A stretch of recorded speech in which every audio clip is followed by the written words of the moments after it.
Sono molto contento e fiero di ricevere questo premio che, guardando anche la nota di chi l'ha ricevuto, sono delle belle personalità, quindi fa piacere partecipare a questo riconoscimento. E la mia preparazione è andata bene, diciamo, per tutta l'estate.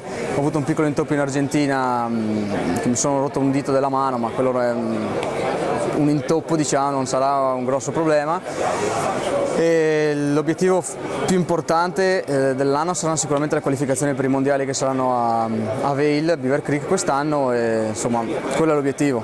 Ma la mano va bene, non ho più dolore, però essendo una rottura dell'osso articolare non posso muoverlo più di tanto, per cui avrò un tutore in carbonio più piccolino per tenerlo nel guanto e dovrò sciare con quello sicuramente fino ai primi di dicembre, metà dicembre, poi si vedrà piano piano se è il caso di toglierlo o tenerlo. Comunque non credo che sia un grosso problema.